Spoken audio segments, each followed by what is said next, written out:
warahmatullahi wabarakatuh. Alhamdulillahirabbil alamin. Wassalatu wassalamu ala asrafil anbiya'i wal mursalin sayyidina wa maulana Muhammadin wa ala alihi wa sahbihi ajma'in. Amma ba'du. Apa kabar semuanya? Semoga kita selalu dalam keadaan sehat walafiat dalam menjalankan aktivitas sehari-hari. Amin amin ya rabbal alamin. Pada kesempatan kali ini kita akan membahas tentang perkembangan organisasi negara dan juga susunan pemerintahan. Pada Daulah Umayyah masih sama seperti awal mula permulaan Islam. Jadi ketika masa dinasti Umayyah, Daulah Umayyah dibentuk 5 macam organisasi negara.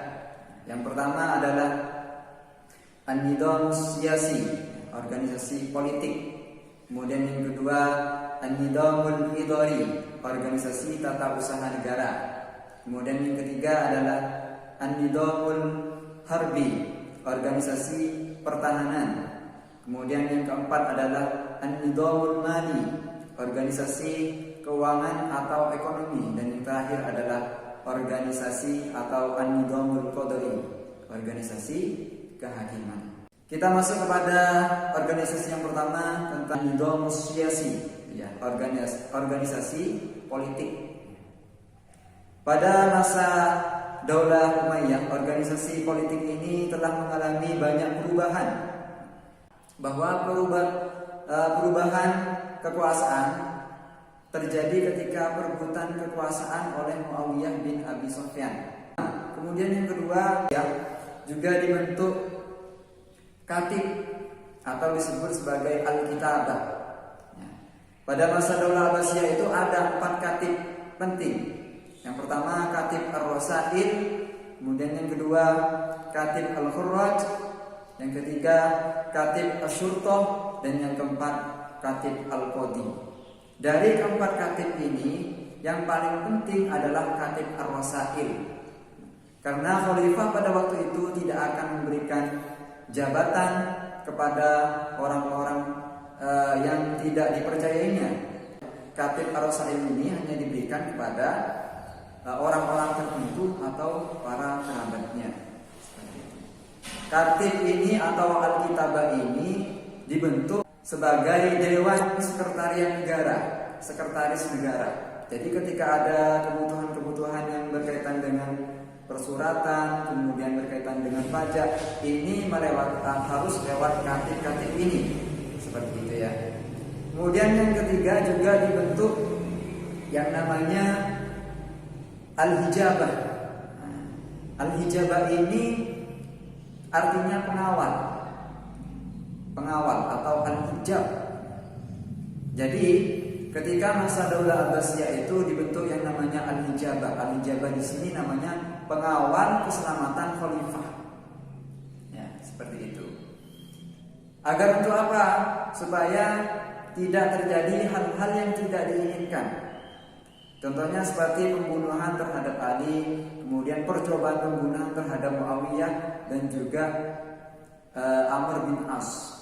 Untuk menghindari hal-hal yang seperti itu, maka dibentuk yang namanya Al-Hijabah, pengawalan keselamatan khalifah. Dan pengawalan keselamatan khalifah ini atau Al-Hujjab ini merupakan jabatan yang paling tinggi di istana kerajaan. Karena kenapa? Setiap hal-hal yang berkaitan dengan khalifah, kemudian ada yang ingin bertemu dengan khalifah, harus izin dulu terhadap Al-Hujjab atau pengawal khalifah. Nah, ini merupakan perubahan-perubahan yang terjadi khususnya di bidang organisasi politik atau yang saya sebut tadi An-Nidham Siyasi.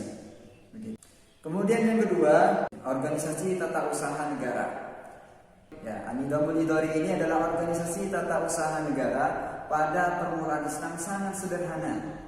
Jadi tidak ada pembidangan usaha yang khusus. Begitu pula ketika masa Daulah Umayyah. Jadi administrasi negara itu sangat simpel, tidak ada pembidangan khusus. Administrasi pemerintahan dibiarkan terus berlaku terjadi seperti yang sudah ada sebelumnya, seperti itu. Kemudian kita masuk kepada yang ketiga adalah an-nidhamul mali, artinya organisasi keuangan atau ekonomi. Jadi ini berkaitan dengan keluar dan masuknya dana pada masa Daulah Umayyah. Ya, yang pertama di sini ada dua. Yang pertama tentang masuknya dana, ini disebut sebagai al-daraib, gitu. Jadi masuknya dana merupakan bersumber dari kewajiban warga negaranya untuk membayar pajak. Jadi hasilnya bisa didapat dari situ. Kemudian yang kedua ada yang namanya musharif baitul mal. Ini mengenai keluarnya dana. Jadi keluarnya dana ini dialokasikan kepada gaji pegawai, salah satunya ya. Kemudian yang kedua dialokasikan kepada pembangunan, kemudian juga irigasi dan lain sebagainya. Jadi maksudnya dana pertama dari dari wajib pajak warga negara, kemudian yang kedua dikeluarkan untuk pembangunan dan lain sebagainya. Yang keempat adalah organisasi an-nidhamul harbi. Ya, an-nidhamul harbi ini disebut sebagai organisasi pertahanan pada masa Daulah Umayyah. Jadi organisasi pertahanan pada masa Daulah Umayyah ini sama seperti yang telah dibuat oleh Khalifah Umar, cuma lebih disempurnakan lagi. Kalau pada masa Khulafaur Rasyidin, ini tentara Islam disebut sebagai tentara yang sukarela. Beda dengan ketika masa Daulah Umayyah, yang masuk tentara kebanyakan dengan paksa atau setengah dipaksa. Maka dengan demikian disebut sebagai nidhamut tajridil ijbari. Ya, atau disebut semacam undang-undang wajib militer. Itu hanya bedanya. Yang kelima adalah an-nidhamul qadai. Ya. Di zaman Daulah Umayyah kekuasaan pengadilan telah dipisahkan oleh kekuasaan politik. Jadi kehakiman pada masa itu mempunyai dua ciri. Yang pertama, bahwa seorang qadhi memutuskan perkara dengan ijtihadnya sendiri, gitu ya. Karena pada zaman dulu tidak ada empat mazhab atau mazhab yang lain, maka seorang qadhi memutuskan dengan cara berijtihad sendiri, seperti itu. Tapi berdasarkan dengan Alkitab dan juga As-Sunnah. Kemudian yang kedua, ciri yang kedua, kehakiman belum terpengaruh kepada politik.